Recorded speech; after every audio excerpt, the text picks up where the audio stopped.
sitting over here, and I'm fucking thinking, and I had a flash of my mind. Here you are, you can't get your money from Larry, and you're not going to. I hate to fucking disillusion you. This cocksucker, what kind of a fucking guy? He couldn't wait for John to die to take the car. So here's the proof, huh? Give the story because it's better than the truth, huh? Allegories will keep between me and you, huh? We get coins, never scraps. See this a Bitcoin getting cat. So here's the proof, huh? Give the story because it's better than the truth, huh? Allegories will keep between me and you, huh? We get coins, never scraps. See this a Bitcoin getting cat. So join, started federal, grabbed a Colombo, see proof of work, I made it legible. Move out to cyber, was keeping crimes off of the web for you. Started a special group, yeah, I went private. Fell in love with Bitcoin and started mining. That's when I started shining. Getting green, dropping gems. Rocking the comic club, got them sent. They laugh, popping limbs. Give them life, here's the boost. Gotta put in the work, here's the proof. So here's the proof, huh? Give the story because it's better than the truth, huh? Allegories will keep between me and you, huh? We get coins, never scraps. See this a Bitcoin getting cat. So here's the proof, huh? Give the story because it's better than the truth, huh? Allegories will keep between me and you, huh? We get coins, never scraps. See this a Bitcoin getting cat. So join, get it back. Don't fucking drop me on next time! You're gonna kill me! Please! Oh, you worried about them, not us? You're gonna kill me!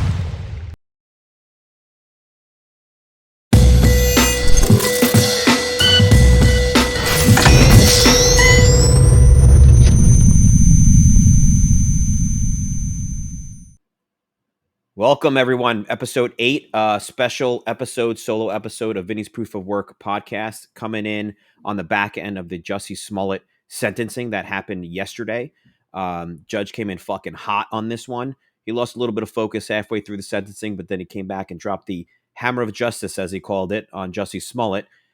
His reaction was nothing less than epic and predictable based on what we've seen up to this point. But I wanted to do a show to talk about some of the things that came up and some of the things that are going to be happening to Jussie in the near future regarding his appeal and the family's reaction. So for those of you that have been living under a rock that are unaware of this case, this was a very, very highly publicized case involving what seemed to be a hate crime, a vicious hate crime that occurred in the city streets of Chicago, where Jussie Smollet, who was I guess I consider him a B-list actor, but probably on his way towards maybe a B+ or even A-list actor someday. I know he was on the show Empire. He appeared in a couple of movies, and he was attacked and claimed to have been beaten by a couple of white supremacists. They threw a noose around his neck. I think they dumped bleach on him and knocked him around a little bit, punched him in his face. All while he was out trying to get a Subway sandwich in the midst of a polar fucking vortex. Because I don't know about you, but when there's a polar vortex outside, nothing's going to keep me from my Subway sandwich. That's going to prevent anything, I mean, even a hate crime, from me getting that sandwich and getting that sandwich home. As a matter of fact, I believe he actually made it back after the hate crime with his Subway sandwich, which I think there was a lost opportunity had he been able to pull this hoax off to really get some play from Subway. I mean, Jared's done. Jared came out, was discovered to be a pedo. And so who better to represent your brand than a guy who, even during the course of a vicious hate crime, held on to a sandwich and made it back with that sandwich because it's that fucking good that you're willing to fight with one hand and keep the sandwich protected in the other hand. But I digress.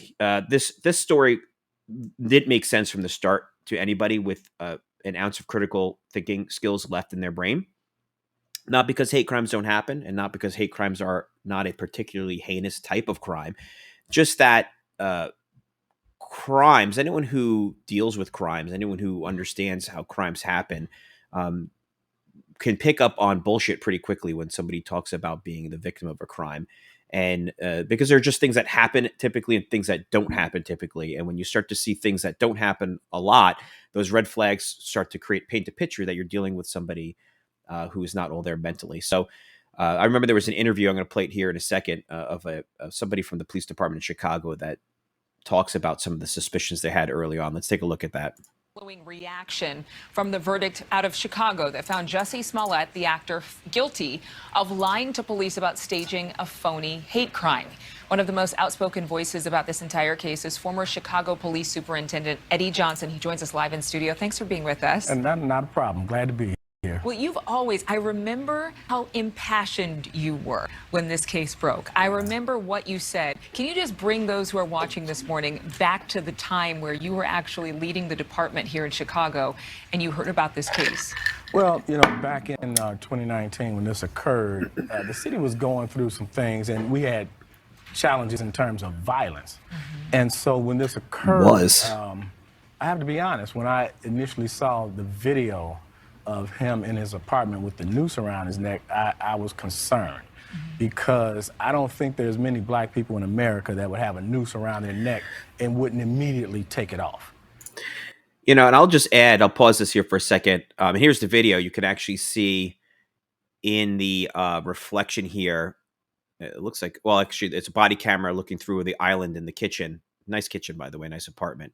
And he's still wearing the noose. And then the way right there. You can see it clearer there. He says that, I don't think there's a black person in America.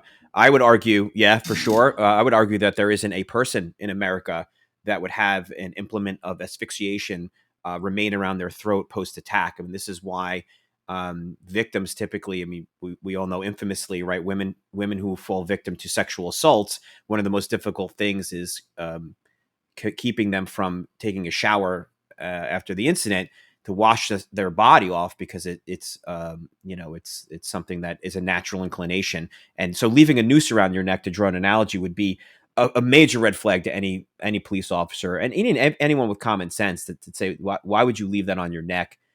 What would be the purpose? It reminds me of these idiots that get in these fender benders on the Long Island Expressway and don't move out of the fucking lane and cause gridlock for days because they think that, someone's going to show up from CSI Miami and take, skid mark images and measurements for this fender bender.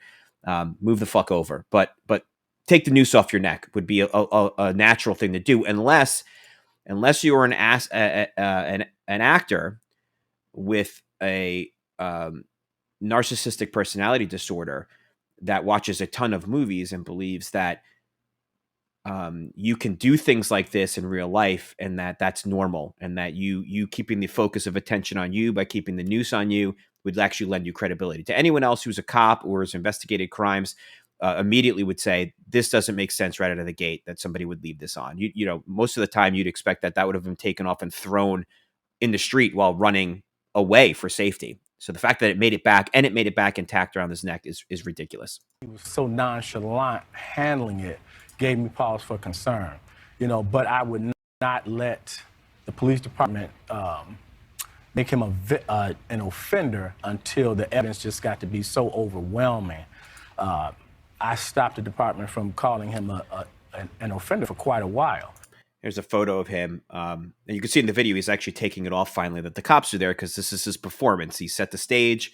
He did the makeup. He got the injury. He put the noose around his neck. And now he's an actor, action. The cops come rolling in. The camera's literally on him. And now he's performing for the cameras his little play that he scripted. And so here's his injury, which again, commitment to the role.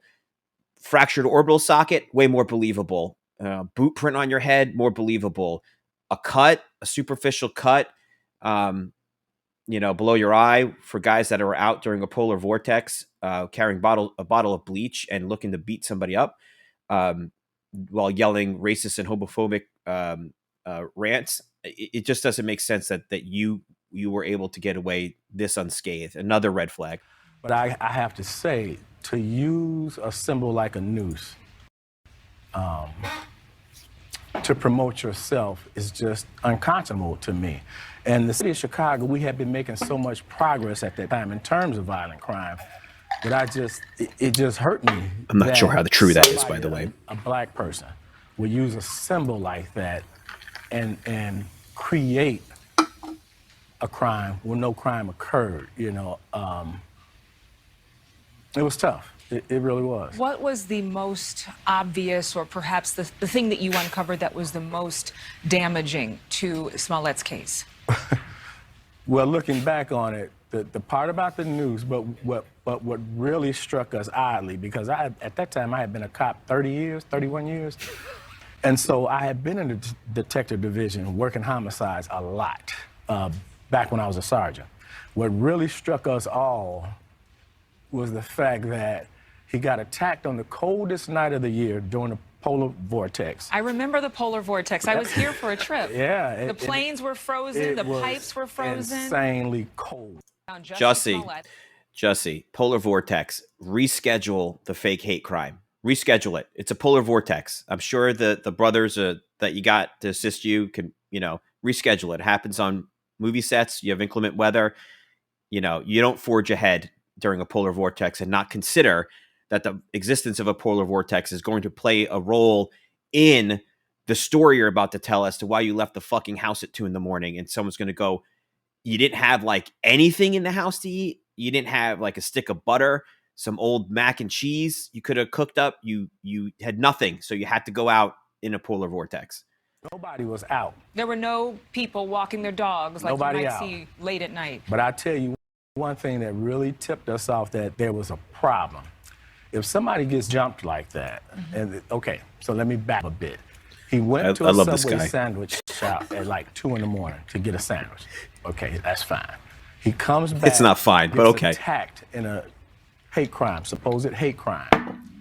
And during all this scuffle, they poured bleach on him and all of this. When he got up and went into his apartment building, he still had that Subway sandwich with him. That doesn't happen. When people get attacked like that, whatever belongings they have out there, they usually leave it until the police can go back with them because they're afraid. Exactly. This guy had the sandwich in his hand and never been touched. So that was a real... What a cheap motherfucker. What a cheap man. Sacrifice the sandwich. Drop it. Step on. I believe he probably really was hungry. I mean, all that planning and staging and anxiety leading up to the big day, and now you have this fake scuffle, and I'm sure he worked up an appetite. But again, movie crimes and real crimes, you leave the sandwich. The sandwich is a casualty. It's a sunken cost into the hoax, and you got to fucking commit. You have to have a better injury, and you have to lose the sandwich, have a backup sandwich waiting at home, in the fridge, something you can heat up. Cops can have nothing to say about that. But the fact that you have the sandwich sitting in your house and the news. So right out of the gate, this guy's story, I mean, he isn't 5 minutes into this explaining to the cops, and they're already, I guarantee you, looking at each other like, this didn't fucking happen. Something was amiss. However, I still... You wanted to believe, I know. Made it a point to treat him like a victim because you still don't know. And as the days went on and we started recovering that video, it became fairly obvious, and that something was amiss. And then when we, of course, we found out about the Osendero brothers. They had fled the country at the time. They came back to Chicago, and I made it a point to not let the detectives get that out there because we wanted them to come back to Chicago. And when they came back and we arrested them and brought them in and talked to them, when I saw the videos of their statements, then I could no longer protect him, And let me...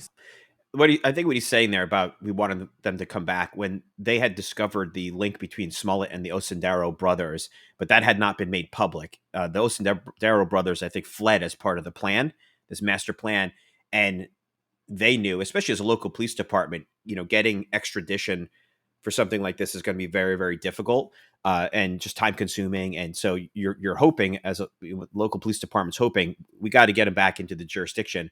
And so they, I think, suppressed that information at the time with the hopes that they came back. And he's saying that they did come back on their own, and then they arrested them.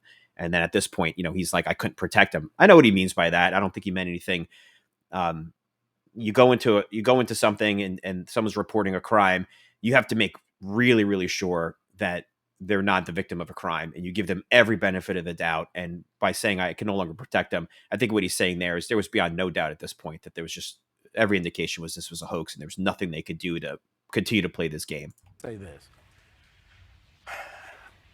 myself and Mary Emanuel at the time, we were upset about the fact that you stained our city like that, and we put all that manpower into it. But I just want people to understand this too.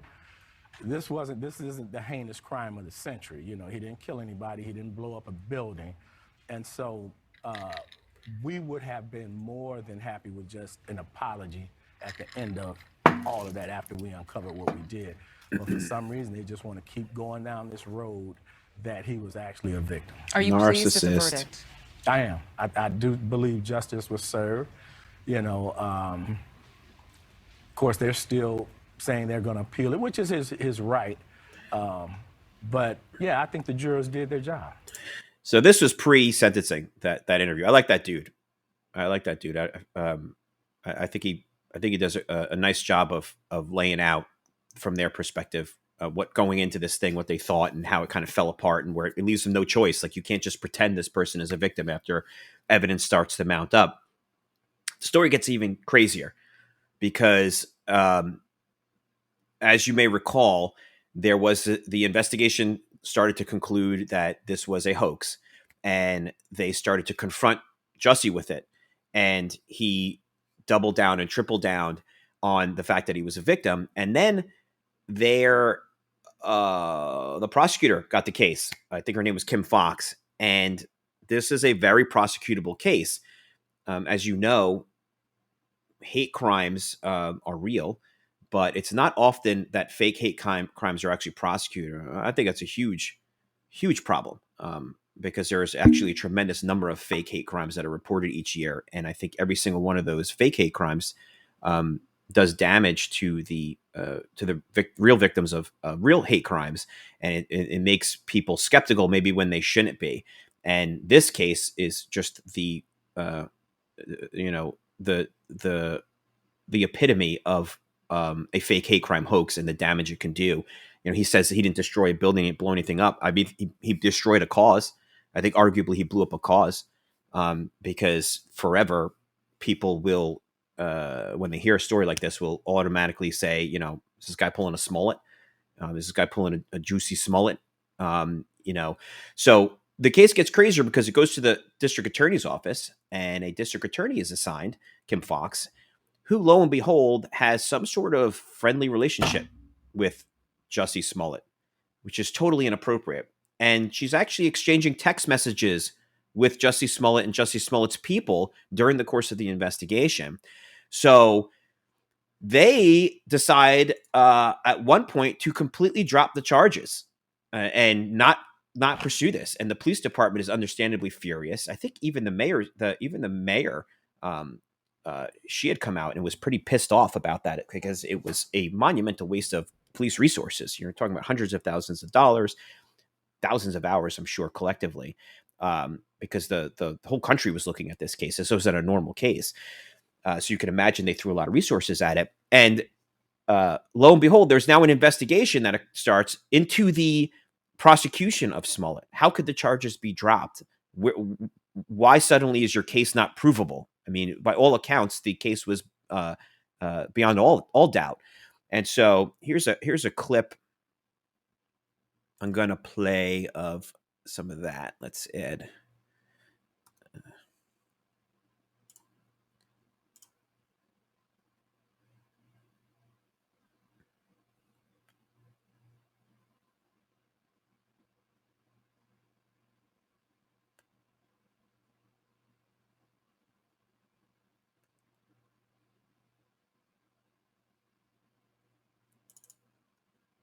I think this is it. Okay, yeah.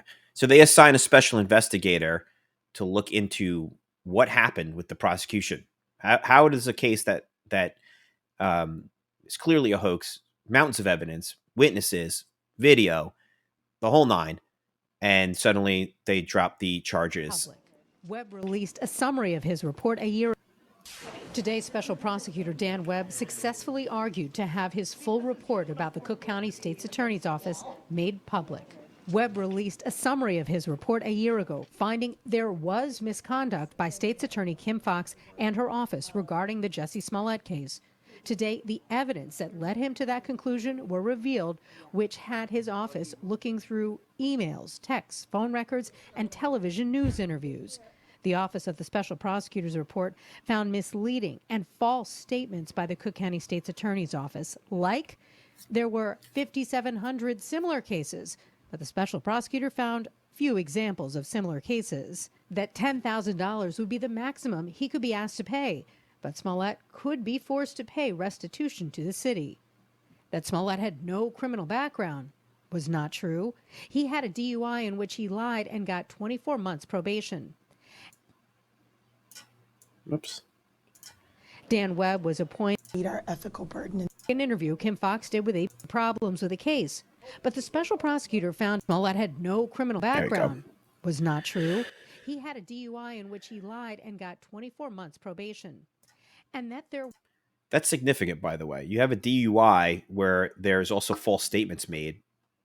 Kind of fits in with what we're seeing here, is that somebody gets in trouble and makes false statements to the arresting officers in an attempt to get out of it. So I think that is relevant, and it's a criminal charge, and he was convicted of it. So he had a history. It's, not murder, but he had a history. Were evidentiary problems with the case, but the special prosecutor found in interviews, like an interview Kim Fox did with ABC 7, where she said they had a solid case against Smollet. I cannot ask Mr. Smollet to forfeit his $10,000 bond if I didn't believe we could meet our ethical burden in this case. Then, days later, in an op-ed to the Tribune, reversed that claim, writing, the likelihood of securing a conviction was uncertain.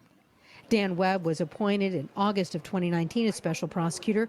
He found Fox should have appointed a special prosecutor initially, instead of delegating her first assistant, Joe McGatz. I do.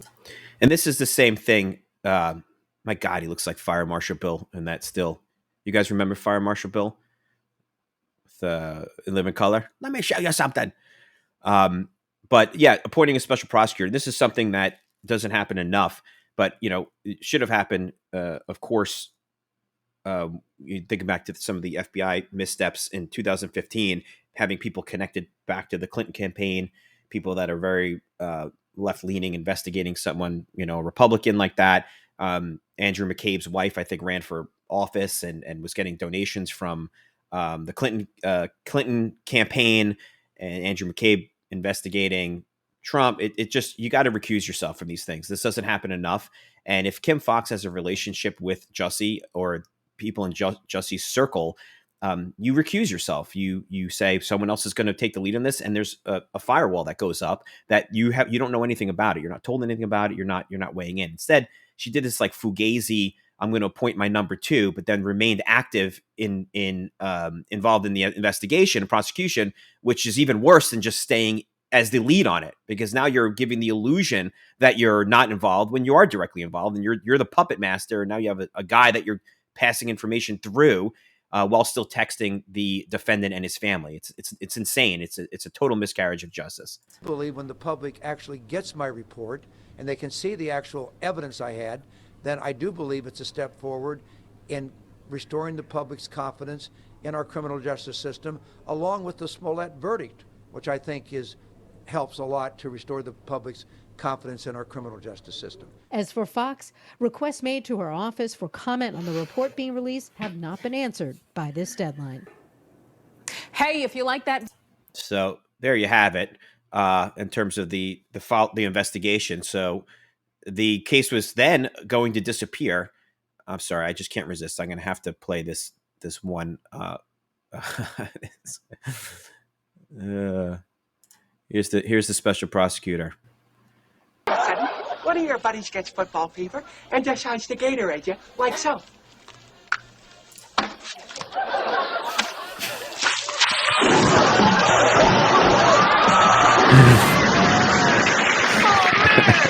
My big screen's ruined! Jocko, 86 is creep. I wouldn't do that, Jocko. When you've been electrocuted as many times as I have, who needs a zapper? Who needs a special prosecutor? Enough of that. That's great. One of the greatest shows ever. Where were we? Oh, so then the case actually gets dismissed, and they're doing this investigation, and he decides to sue the city of Chicago. I mean, he is beyond all in. There's all in, and then there's Jussie Smollet all in on a hoax. He sues the city of Chicago, related to, the damage that was done based on these false accusations. And then they finally said enough is enough, and they go back in, all in on this guy who would have gotten away with it at that point. He could have just walked away from it and left the specter of maybe he's innocent, maybe this was a misunderstanding, that he was never prosecuted. He was never prosecuted and convicted, so innocent until proven guilty. But this ass clown decides to sue the city, so they say fuck this. They go all in against him, and prosecute him. And so he's convicted. He takes the stand, testifies in his own defense, which is fine. That's his right to do that. But it's also something that you have to, when you're looking at why somebody would do that in a case where there's overwhelming evidence. Again, narcissistic personality disorder. Think about making things about him center of attention. The belief that he's smarter than everyone around him, and cunning and manipulative. All that stuff fills in. So here is a clip of right as he was sentenced, and this is his reaction. And this is the clip that I believe most people have seen on Twitter and anywhere else. His reaction to this. Los Angeles, you can do those things. You will pay restitution to the city of Chicago in the amount of $120,106. You are fined $25,000, which is the maximum fine, and you will spend the first 150 days of your sentence in the Cook County Jail, and that will start today, right here, right now. Mr. Smollet, though the jury found you guilty and I've sentenced you as I have the right to appeal the findings and rulings of the court or ask your sentence be modified. To do those things, you need to file a notice of appeal in writing within 30 days. You may also file a motion to modify your sentence, which would have to be filed in writing within 30 days. Anything not stated in those filings are waived for purposes of appeal. If you cannot afford lawyers or transcripts, they would be provided for your charge. Do you have any questions? This is a question that is a shut the fuck up answer. Look at his lawyer to his left, the female attorney. He's very patiently, has a decent poker face. She's taking notes. Look at her reaction to this. This is a shut the fuck up moment. You're being sentenced. And I'm going to play some of the clips of some of the things that he said, but the judge, for the most part, lays into him. He's not fooling anybody. This judge didn't indulge him for a second regarding this hoax. Left no doubt that his opinion was that the jury was 100% correct. And he has an appeal pending, which means that anything he says right now can be used during the appeal. So at the beginning, and I'll play a clip, at the beginning of the sentencing hearing, he decided to not say anything, which I think was probably at the advice of counsel, and he listened. But being the narcissist that he is, he couldn't resist, and he goes full in again on this. It's almost unbelievable. And here, keep this in mind as you're watching the next 30 seconds. The Mayo Clinic defines a person with narcissistic personality disorder as having an exaggerated sense of self-worth. They lack empathy and are hypersensitive to the evaluation of others, meaning like criticism. They believe that they have the inalienable right to receive special consideration, and that their desire is justification for possessing whatever they seek. Their desire is the justification for possessing whatever they seek, meaning I want it, and that's all there needs to be considered, and so therefore I deserve it. Listen to his reaction at the end of the sentencing to what was, in 150 days, God knows what he's actually going to do. We're not talking about, life sentence here.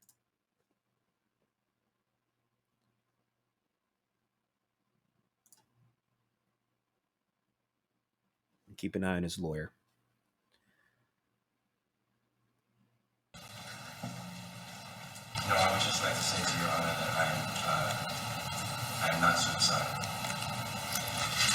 It's a little low, but he starts off, I'm not suicidal. His lawyer already is giving him the stink eye. She's like, we talked about this. You're not supposed to say anything. Okay. I am not suicidal.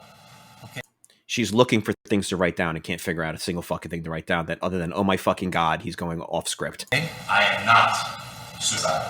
I am innocent. Watch her hand. You see her hand? Her hand went to her back and she subtly like jabbed him.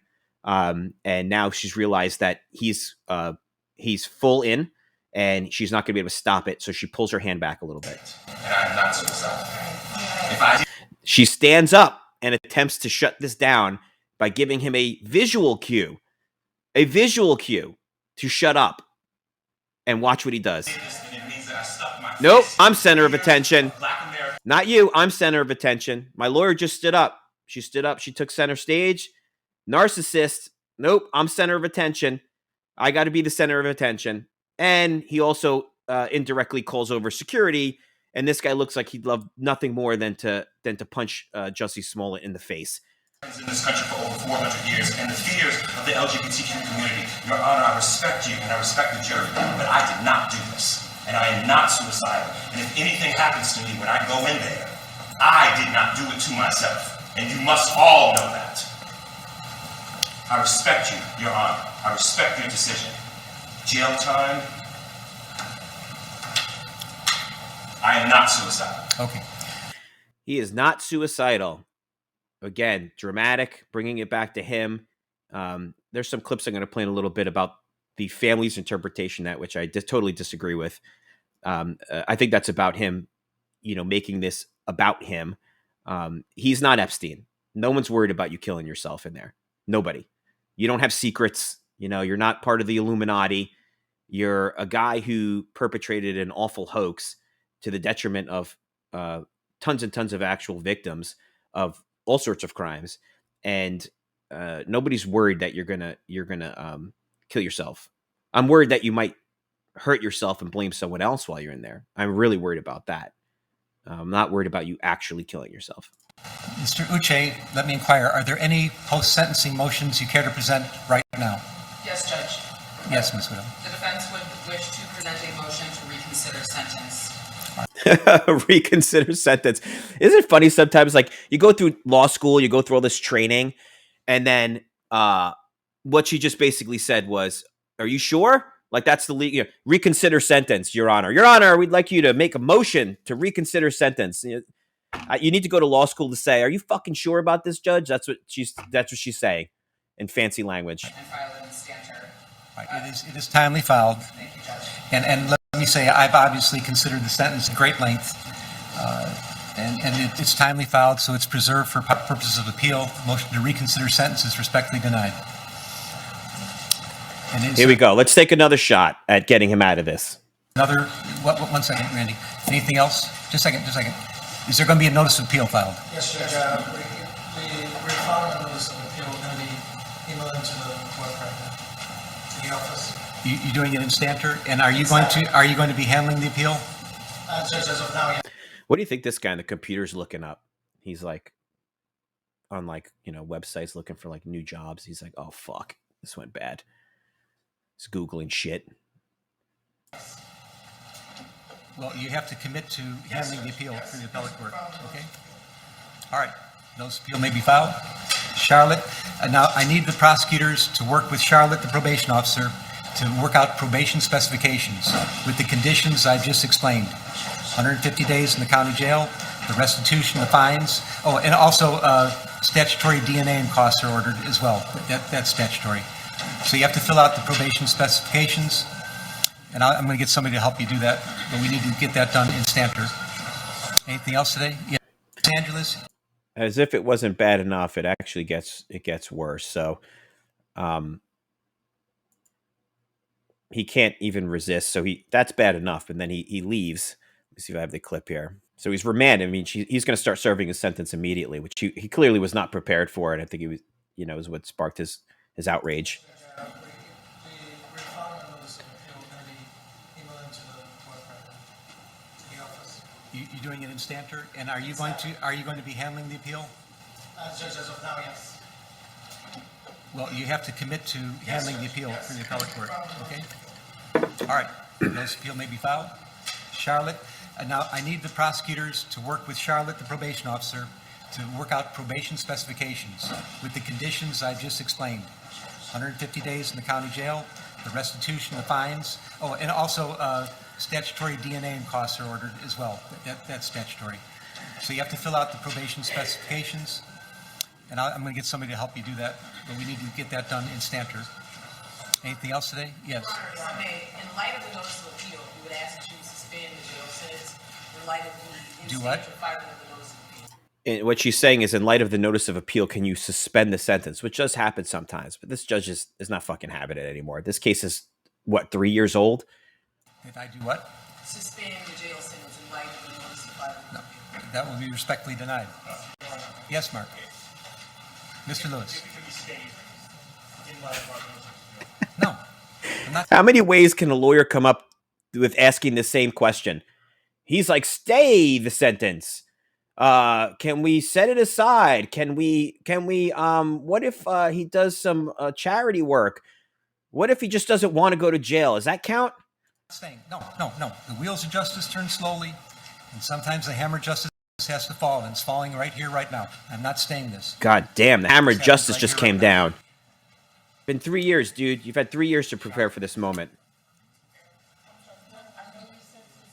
I'm waiting for Lionel Hutz to come in and be like, what if I offer you this faux pearl necklace? Can he then not go to jail? I'll give you those details. Okay? All right. Any other matters to come before the court today? Oh, here comes this big moment. Defendants remanded to the custody of sheriff. Court is adjourned. Now they mute the mic, but the fist goes up because he's, he's a political prisoner. And there he goes. There he goes. Still in complete denial. You got to just wonder what having that kind of person as a client. I've sat across from people like that as when I was at the FBI, and I've certainly had my fair share of sources who were narcissistic sociopaths. But the relationship as a lawyer, I've never had a client like that, and as a lawyer, and that's got to be incredibly difficult. They're not going to listen to anything you're going to say.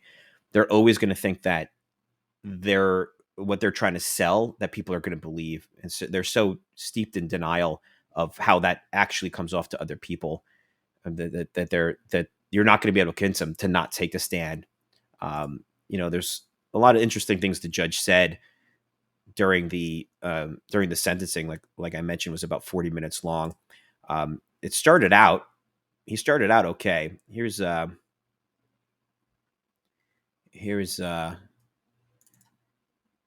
right at the beginning.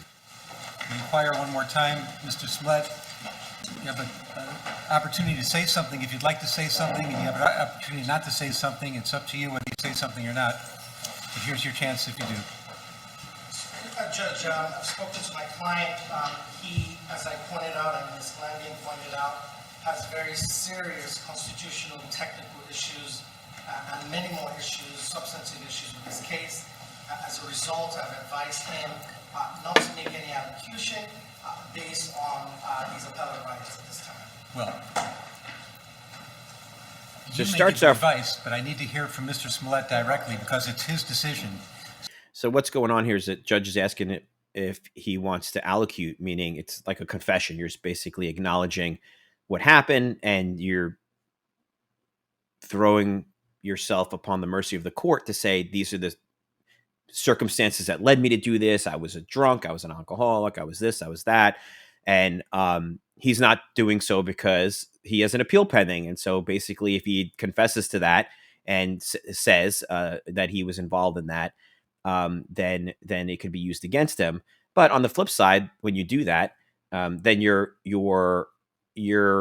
maybe, if the judge was looking for a reason to give you a break, the fact that you're not repentant, the fact that you're not showing no remorse, may impact the sentence negatively for you. You may get more time than he was thinking if you went up there. I remember, the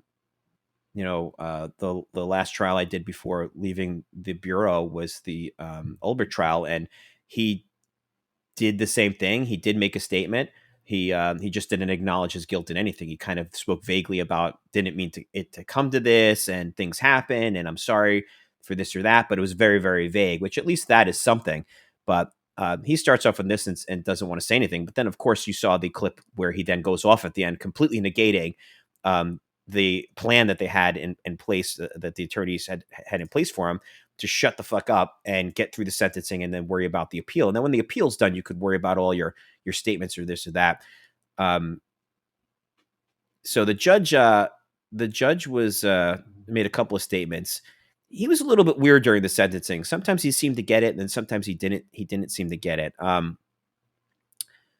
Look at this statement. Here we go. He talks about. Here we go. Well, there are ironies in this case, and the ironies are many and they are profound.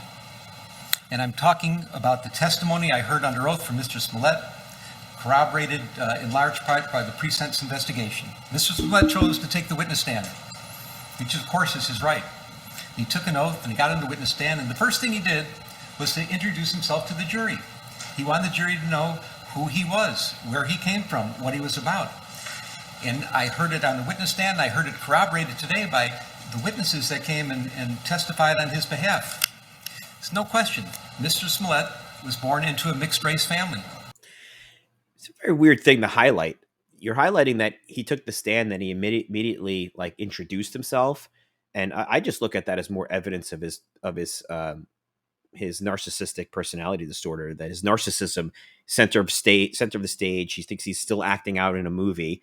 The judge seems to kind of think of it like, ooh, it was impressive. He introduced himself. I don't recommend to anybody who is involved in a criminal case, you're on a trial and you're testifying on your behalf, to come in like a bullshit artist and, ladies and gentlemen of the jury, I'm Vinny. I just want to let you know who I am. That's not how that works. Like, I think that's going to do more damage than good, because for anybody who's shined on by that, there's going to be 6 other people in that jury who are going to be like, what a fucking sociopath.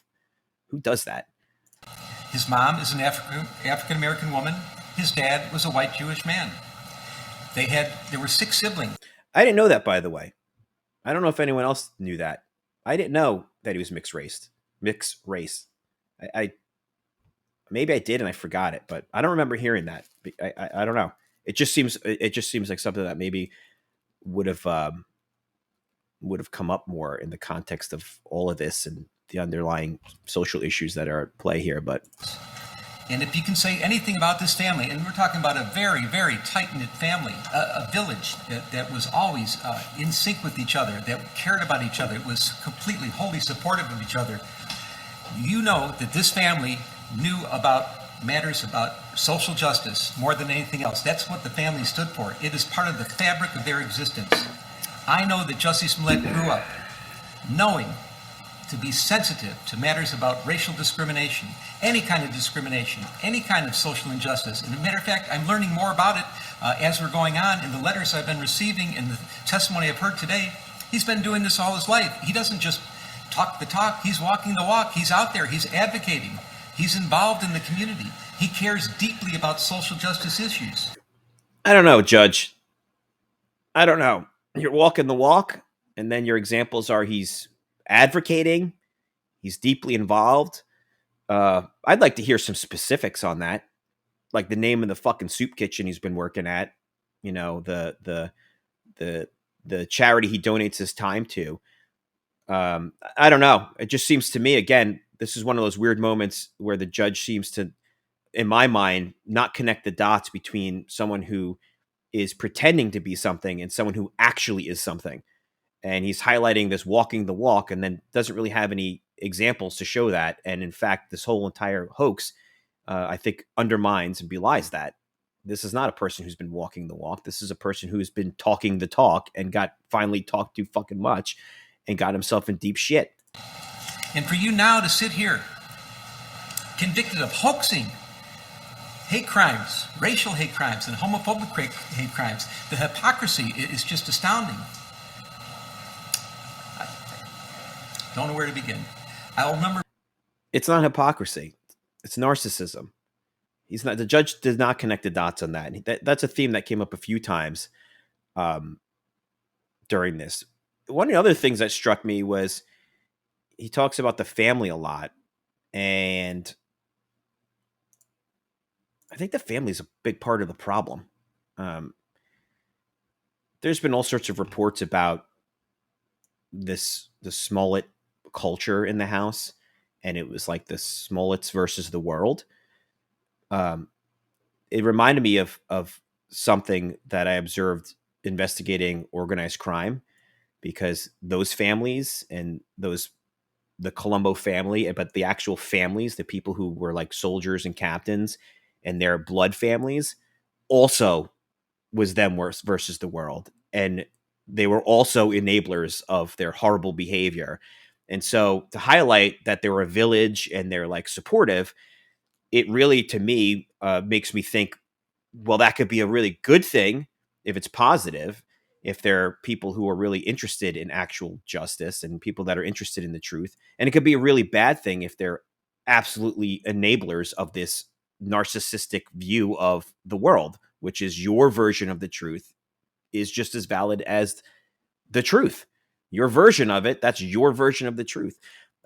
We saw this after the verdict. I'll play this clip. This is the brother. This is Smollett's brother. After the sentence, sorry, not after the verdict, after the sentence, his reaction.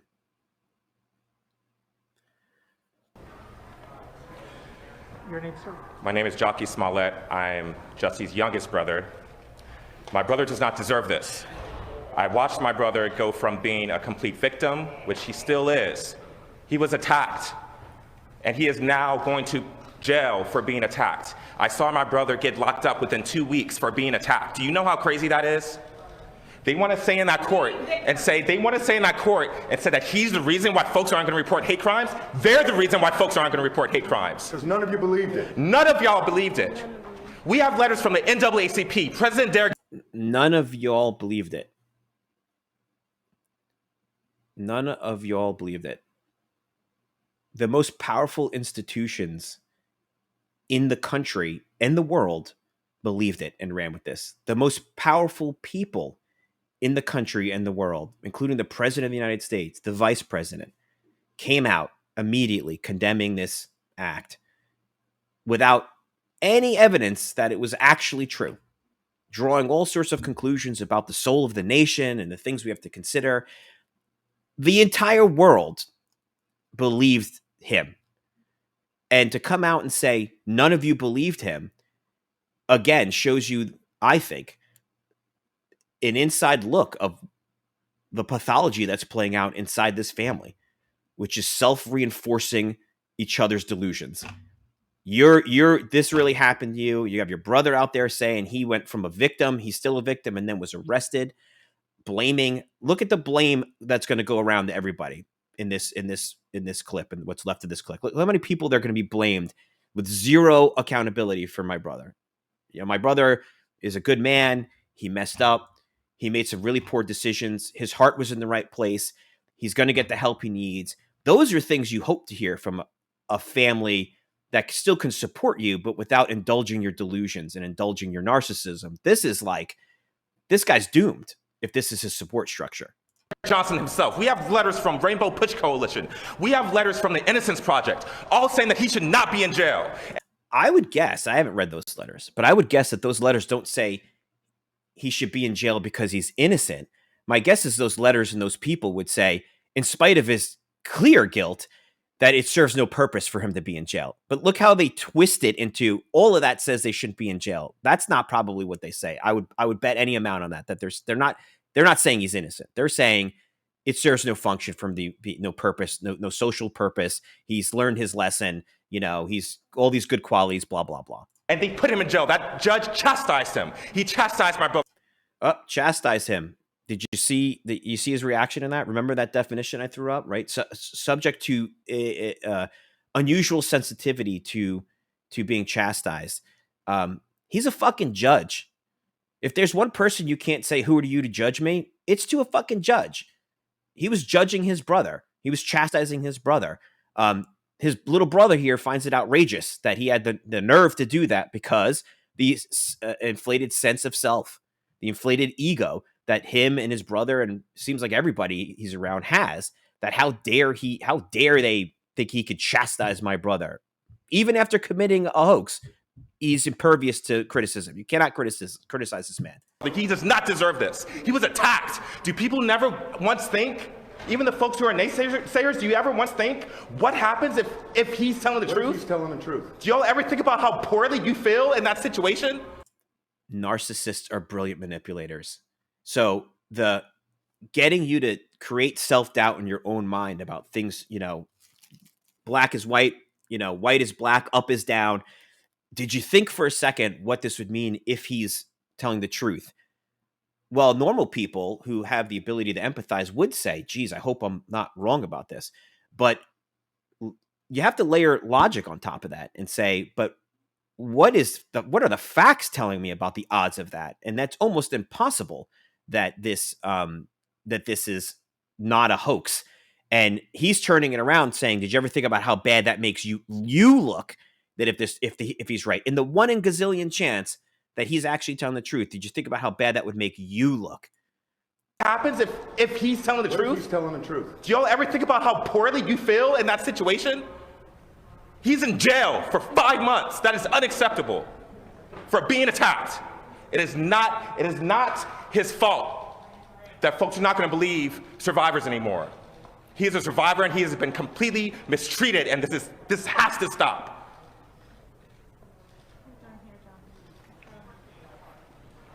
And see. Please do your investigative journalism work. You don't think that the media would have, gone full no stone unturned to show that this attack actually happened? Yeah,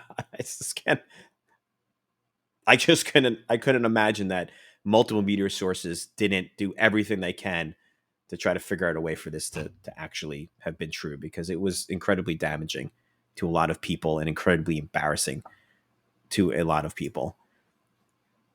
But that's a glimpse into what I saw was weird between what the judge was highlighting as this positive influence to family that I don't know if I really believe, because, looking at that, they're just enablers. I mean, unless they're going back behind closed doors and saying, I went and did this and, I said it, but but you got to know you have a problem. You need help. You need to go see a therapist about this, this issue you have with your self-importance and how it's ruined your life. Does anyone listening to that clip believe? I mean, he's a much better actor than his brother, if that's bullshit. That seems genuine to me, that reaction. Here's another interesting part during the sentencing. Here we go. This I thought was bizarre. Again, the judge, I don't think, pieces this together properly. He starts in this right direction, and then he comes to this conclusion to me that is completely, I don't get it. You're on the witness stand. You're being cross-examined. Your liberty is at stake. It is your criminal trial. Mr. Webb is winding through some things on cross-examination, and he's going through some social media communications, and whether it was Instagram or chat or text, a little quibbling about that doesn't matter. But Mr. Webb found a line that he wanted to confront you with, and he said, didn't you say, and he used a word starting with the letter N, meet me at this place at this time, and I'm paraphrasing. And rather than just answer the question, which is what a witness is supposed to do and expected to do in their criminal trial, you stopped the proceedings. You said, Mr. Webb, out of respect for all the African American people in this courtroom, you should not be using that word. And I was amazed. But it showed, and I'm not talking about the parrying and the gamesmanship that may go on between a prosecutor and a witness on the stand. That's not why I'm telling this, recalling this event. But what I'm talking about is how sensitive you were to any kind of slight. That anybody, if the wrong words come out of somebody else's mouth, you're going to get up and speak up and complain about it, and make sure that they know that they're not behaving the way you're supposed to behave. So you know better than anybody else that these are serious matters. They're serious to you. They're clearly serious to you, and as your whole family. And for you to be here now convicted of these hate crimes. It's just astonishing. It's not astonishing. The judge was like going on the right direction with saying, hey, there was a moment during the trial when you were being cross-examined by the prosecutor, and the prosecutor was attempting to impeach something you had testified to on direct, and pointing out a conversation that you were having via text message where he uses the N-word in correspondence with the brothers. And the prosecutor says that to him asking a question, which is normally in the format of, you're going to set that up to say, hey, do you remember on direct examination, you testified about these text messages? Yes. Do you remember a specific text message on this date? Maybe they don't remember. You could direct their attention to it. And then you're going to read it. And you're going to say, and then you wrote, right? You wrote blah, blah, blah, N-word, whatever it was. And then he responded, blah, blah, blah. That's correct, right? He actually stops the trial, makes it about him, and says, hey, with all due respect to everybody in the courtroom, you shouldn't use that word. Now, regardless of whether or not you think that word should be used in the courtroom or not, this to me is, again, somebody talking the talk. The virtue signaling that this guy's participating in costs him zero. It costs him zero to make it about him. It costs him zero, as the judge says, and you're going to stop somebody and correct the way they're speaking. That's how serious about this you are. That to me is like the opposite of what actually is happening here. This is a person who cannot get through life without pointing out other people's failures, other people's imperfections, while simultaneously making it always about him. And the judge seems to conclude that he just confuses him. This is hypocritical. No, this is exactly the behavior you would expect from somebody who's talking the talk and not walking the walk. He's expending energy and investment that costs zero for him to correct somebody, that makes him look good by signaling virtually, look how good I am, that I'm going to, even in the midst of my own trial, I'm going to stop to protect your ears because, people in the courtroom can't handle the word, even though it's a word that he's using in text messages that he sent. How insane is that? This isn't the prosecutor just going off and trying to be all casual with him. This is him reading back his own words.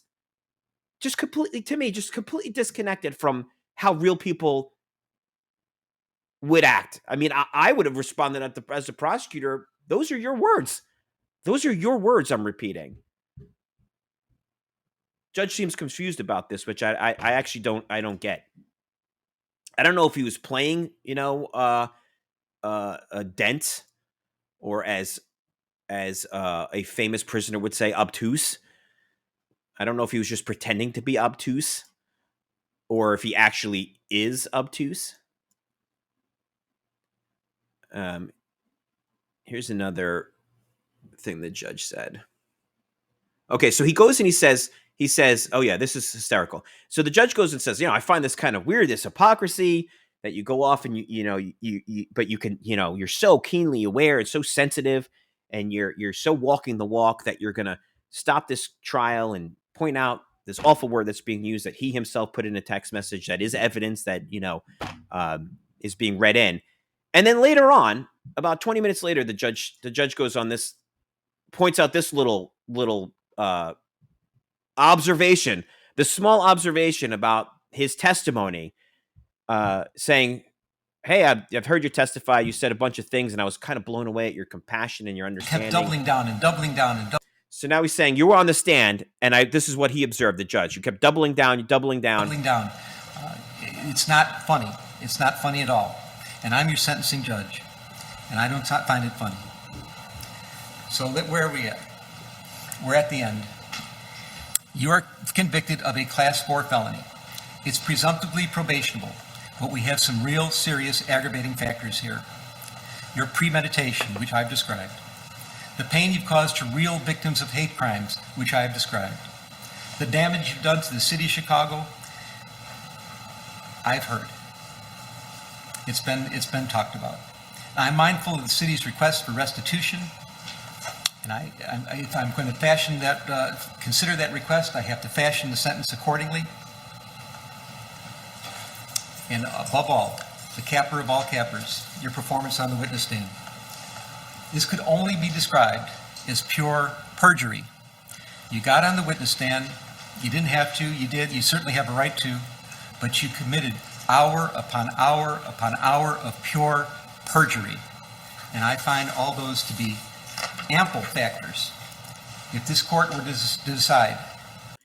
Hours upon hours upon hours of perjury, by the way, which are criminal offenses. You know, you don't get to just say, well, I was testifying in my own defense, so I'm allowed to make shit up. Technically, right, you know, you can be charged with perjury, you know. He did not consider it. It doesn't happen very often. And I've had witnesses perjure themselves in trials that I participated in when I was at the Bureau, and you have witnesses come on. It's rare that you have a defendant testify, but you have witnesses that come on as part of the defendant's case. They're defense witnesses, and they're clearly lying and objectively lying. But typically that's pretty short. They're not witnesses that are going to be on the stand for it. This guy went in there and for, as he said, hours upon hours upon hours. So my kind of question to the judge would be, so you need to take that fact that he went on and perjured himself from start to finish, making a mockery of the oath, and lay it over his indignation of when a bad word comes out and his concern for social justice issues, and put those together and come to the logical conclusion, which is he's full of shit. He's not somebody that genuinely cares about that word being offensive because he's using the word. And he's someone that is doing it for different reasons that benefit him. He's doing that to make himself look good. He's doing that to signal. He's not somebody you should say, well, you know, my God. In other words, you went on the stand and lied. Why would you believe anything this guy says about anything? I mean, his whole testimony was lie. It would be a lie. Any other witness, a judge would not qualify. They'd say your entire testimony was a lie. I don't believe anything you say. I don't believe anything about what you're trying to portray as your image. But this judge seems to be like hedging an awful lot about trying to paint this positive picture. And then, oh, by the way, all your testimony was lying. But some of the stuff you said on the stand was pretty persuasive. But, oh, let's not forget, it's all lies. So I guess that part was true. Doesn't really make sense to me. That the things you did, that any kind of probationary sentence would deprecate the seriousness of the offense and you need to go to the penitentiary, the record is clear and it would support it. So just wondering, you know, where the judge's head is at with this, some of this. I don't think Jussie thought he was going to get a sentence. I was laughing. So I think in Jussie's mind, this is what he thought. Here, I think this is in the mind of a narcissist. This is the way Jussie imagined the sentence. Appeal. You cannot afford lawyers or transcripts. They would be provided free of charge. Here's his moment. Questions?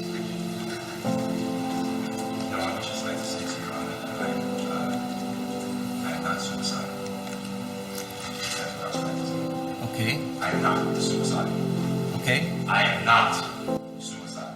I am innocent, and I am not suicidal. And if I did this, then it means that I stuck my fist in the fears of Black Americans in this country for over 400 years, and the fears of the LGBTQ community. Your Honor, I respect you, and I respect the jury, but I did not do this, and I am not suicidal. And if anything happens to me when I go in there, I did not do it to myself, and you must all know that. I respect you, Your Honor. I respect your decision. Jail time. I am not suicidal. Okay. Mr. Uche, let me inquire, are there any post-sentencing motions you care to present Judge. Right now?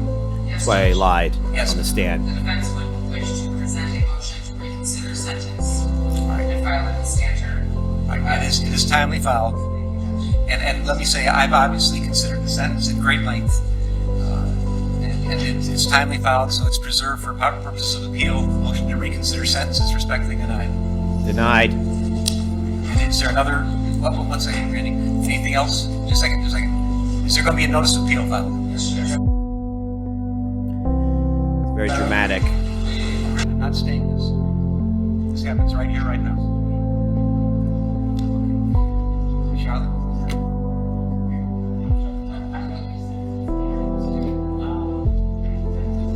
Here he goes. Yeah, I'll talk to you. Okay. Political prisoner. Any other matters to come before All right, defendants remanded to the custody sheriff. Court is adjourned. Here he's heading out. Fist goes up.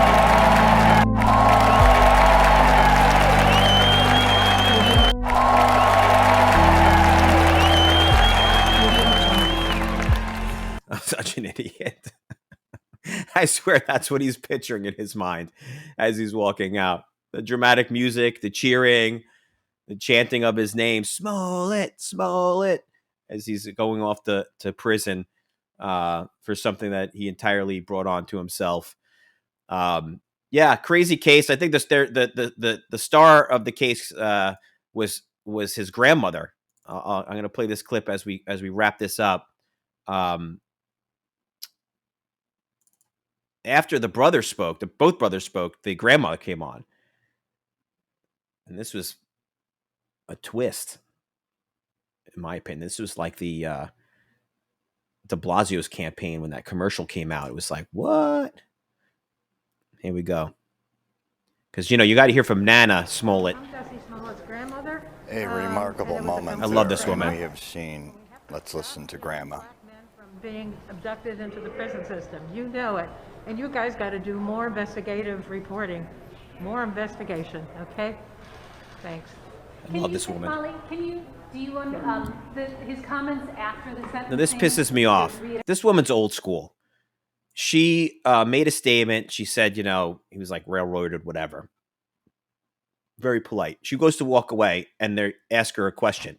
She's old school. She's not going to be rude. She's not going to just walk off. So she turns around and, now they've got her trapped with all these questions. She's not even standing by the microphone. She's yelling into the crowd. The repeating that he's not suicidal. Are you worried about what's going to happen to him in prison? Why do you think he said that? He just wanted to reassure us. He wanted to reassure us. So that was for you? He's innocent, okay? Like so He's many innocent. in prison that shouldn't be there. Get the white collar guys, okay, who are really making money, who are really corrupt. We've got to do something about saving our democracy here so that we don't get another Putin. Okay, I love you guys, okay? I'm a film person. No idea what this My name is Nate Phillips, and I would just like to say, until the person who recently occupied the White House. This guy, by the way, no relation to the family. Fucking crazy person standing in the background with his fists up the entire time has just jumped onto the stage after Nana Smollet said, let's go after the white collar people. She concludes with, I'm a movie lady. I love you guys. I don't know what the fuck that means. And now crazy guy's like, this is my time to shine. And he jumps up onto the mic. The judge said that Mr. Smollet. Yeah, I don't know. He talked about Trump and the president lied. And until he's in prison, Smollet shouldn't be in prison. Crazy ending to a crazy case. But there you have it. Yeah, we're in a little bit long on this. I think it's a fascinating case study. So many more things we can discuss about this case, including the fetishization of victimhood and how fetishizing victimhood status has become somewhat of a commodity these days. And the more of a victim you are, the more worthy, the more attention you get. And how that can actually create a culture of people committing these atrocious fake hate crimes and the damage it does to everybody, including those real victims of real crimes. But we'll save that conversation for another podcast. I hope you guys enjoyed it. If you enjoy the show, please be sure to like and subscribe. Podcast is just getting off the ground, so it's important that I see feedback like that to know topics people are interested in and people are digging the content. And hope to see you guys on another show soon. Take care and enjoy the weekend.